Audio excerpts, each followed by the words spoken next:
राधा वल्लभ श्रीवंश, राधे राधे महाराज जी। महाराज जी, मैं जो सोचता हूँ वो होता नहीं, और जो नहीं सोचता हूँ वो होता है, इसलिए मुझे नेगेटिव सोचने। नहीं, ये बात सबके लिए पूछ लो, कौन ऐसा जो सोचता है वही होता चला जाए। मैं नेगेटिव सोचता हूँ ताकि मेरे साथ पॉजिटिव हो जाए पहले से। कई बार हुआ है गुरुजी, तो ऐसा लगता है कि ना उल्टा सोचो तो इससे क्या दिमाग में नेगेटिविटी हम सोच रहे हैं वो गलत। यार, अगर उल्टा और सीधा दोनों सोच के राधा राधा को तो कैसा रहेगा? वो तो बहुत ही वही करते थे गुरुजी। तो वही करो यार। हाँ, ये जो उल्टा सीधा सोच है ना, ये दोनों फंसाने वाली है। हम कर्तव्य को सोचें और कर्तव्य को करें, उसमें निगेटिव पॉजिटिव कुछ भावना ना करें और राधा राधा जपें, तो ये ठीक हो जाएगा। और आज तक इस धरती में कोई पैदा हुआ जो सोचे वही हो जाए, ऐसा नहीं है। भगवान के बाप दशरथ जी थे ना, उन्होंने सोचा कि कल सुबह जो है रघुनाथ जी को राज्याभिषेक दे देंगे, और समय के वनवास हो गया, 14 वर्ष का वनवास नहीं हो गया। तो फिर हमारी तुम्हारी सोच कैसे एकदम।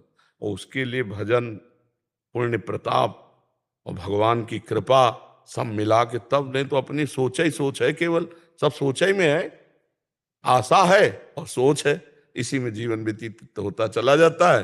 और मर गए, ना आशा काम आई ना सोच काम आया। राधा राधा राधा राधा, इधर उधर मत सोचो, कर्तव्य सोचो। तुम्हें इस समय क्या करना चाहिए, तुम्हारा कर्तव्य क्या है, जो कर्म तुम्हें मिला है वही तुम्हारी पूजा है, उसे मन लगा कर करो और भगवान के लिए करो, तो अभी आनंद का अनुभव होने लगेगा। सोच को पॉजिटिव कर देना ये पवित्रता का लक्षण है, अंतःकरण पवित्र हो रहा है। और निगेटिव कर लेना ये पाप का लक्षण है। निगेटिव अगर बढ़ती चली गई ना तो डिप्रेशन में भी पहुंचा सकती है निगेटिव सोच। इसको ज्यादा हितकर मत समझिए, वो हानिकारक ही है। पॉजिटिव सोच बढ़ाइए, नाम जप कीजिए और अपने कर्तव्य कर्म को करिए, और परिणाम भगवान के हाथ दे दीजिए। जैसे लाभ आए या हानि आए, सुख आए या दुख आए, जय आए या पराजय आए, जैसी हमारा कोई प्रारब्ध था, मेहनत किया, परिणाम अनुकूल नहीं आया, ऐसा। देखो, क्या आपसे पाप नहीं होते बच्चा? पीछे पाप तो हुए ही है, क्योंकि पाप पुण्य मिला के ही शरीर बनता है। ये कोई देव शरीर थोड़ी कि केवल पुण्य से बनता है, ये पाप मिला के बनता है। तो हमारे पाप हैं तो वो बाधा नहीं पहुंचाएंगे हमें। हम जो सोचेंगे सुख की बात, उसमें वो लात नहीं मारेंगे, उसमें बाधा पहुंचाएंगे। अब हमको इतना बड़ा पुण्य करना है जो उस पाप को नष्ट करके भारी पड़ जाए, वो है भगवान का भजन। इससे बड़ा कोई दान पुण्य नहीं। राधा राधा राधा, इसमें पैसा का भी खर्चा नहीं, वो अंदर ही अंदर जपना है, राधा राधा राधा। आप जप के देखो, निरंतरता लाओ, अधिक से अधिक जपो, और फिर इह परलोक सकल सुख पावत, मेरी सुभैया कृष्ण गुण संत। यहां भी सुख मिलेगा, परलोक में भी सुख मिलेगा। अगर नाम जप करने लगो सब ठीक हो जाएगा। आप देख लो ना, जप के दवाई है, कुछ दिन देख लो, बड़े बड़े महात्माओं ने इस दवा को खाया है। ये बहुत बढ़िया है, बहुत बढ़िया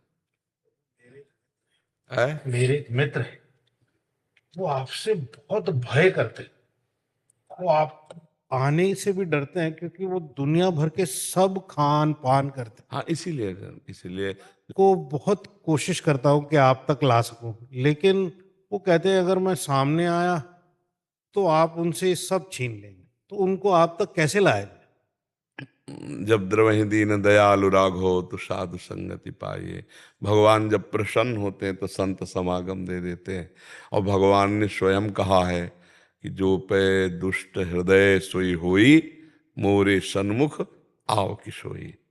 अगर थोड़ी भी दुष्टता हृदय में रखोगे तो साधु समागम करने में, बताओ, साधु संग निर्भय पद प्रदान करता है और उनको साधुओं से भय लगता है, ले लगता है। अशुभ, अमंगलकारी, अभक्ष, अपेय, ये जीवन का दोष है, इसको छोड़ना चाहिए। अशुभ अमंगलकारी हैं सब, जो पेय हैं, खाद्य हैं, इनको छोड़ देना चाहिए। आखिरकार शरीर भी छूट जाएगा, आज नहीं तो कल। तो वो कार्य कर लो जिसके लिए तुम्हारा शरीर मिला है। इनको छोड़कर भगवान का सुमिरन कर लो, परोपकार कर लो, किसी जीव को बचाओ। हिंसा करके उनके मांस को खाना, शराब पीना, ये गंदी बातें, तो ये तो मनुष्य जीवन के दोष है, इनको त्याग देना चाहिए। हाँ, इसलिए वो डरते हैं कि मतलब जाएंगे तो बाबा कसम खवा देंगे। क्योंकि आप बताओगे, हम ऐसे किसी से नहीं कहते। जब कोई ऐसा, या तो उसका मित्र आदि उसे बता दे ऐसे ऐसे करते हैं, तो लगता है हमारे पास आए हो तो कुछ दे के जाओ यार, अपने अशुभ आचरण छोड़ दो, कुछ अपने गंदे आचरण छोड़ दो, अच्छे आचरण ले जाओ, गंदे छोड़ जाओ, ये वृंदावन भूमि है, यहाँ सब ठीक हो जाएगा। कभी कभी जैसे उनका मंगल तो शुरू हो गया है, क्योंकि वो नहीं आए, उनकी बात तो आपने पहुंचा दी। आप जैसे मित्र के हृदय में उनके प्रति मंगल भावना है, और वो आपने यहाँ कान में डाल दी, तो कहीं ना कहीं बात तो पहुंच गई है। जब बात पहुंच गई है तो फिर हाथ भी पहुंच जाएगा प्रभु का, लंबा करके उनको घसीट लेंगे, आज नहीं तो काल। नहीं, जिसके आप जैसे दोस्त हैं उसका मंगल ना हो, पक्का होगा। हाँ। महाराज मैं भी राधा राधा जपता हूँ और बहुत सुख मिलता है। और मैं अपने सारे दोस्तों को कहता हूँ कि 5 बार कभी राधा जपो, तो 5 बार राधा जपने भी लग गए, हाँ। और राधा जपने लग गए, और उनको बोला बड़ा सुख मिलता है राधा जपने से। तो ना ऐसे कर करके माला बढ़ाते गए, और आप मानोगे नहीं, दिन के 10 माला तक जप लेते हैं वो। बहुत सुंदर, बहुत सुंदर। और आपको धन्यवाद है जो अपने मित्रों को अच्छी शिक्षा देते हैं। इसको एक दुपट्टा पहनाओ, ये नया। अच्छे मैं ब्रह्मचर्य से रहने लग गया, वो अनंत सुख मिलता है मेरे को, बहुत सुख। बहुत अच्छे नए बच्चे हो, और ये हमारी श्री जी का प्रसादी है आपको, इसलिए कि आप नए बच्चे होकर राधा राधा औरों से भी जपवाते हो। बहुत सुंदर। गंदे आचरण मत करना। आज का जो चल रहा है ना नशा, ये गर्ल फ्रेंड बॉय फ्रेंड ये सब, हाँ बिल्कुल, जब तक ब्याह न हो तब तक ब्रह्मचारी रहो। महाराज एकदम, किसी लोग ने तो नॉनवेज तक छोड़ दिया, बहुत सारे लोगों ने। हाँ, धन्यवाद है जो अपने जीवन को सुधार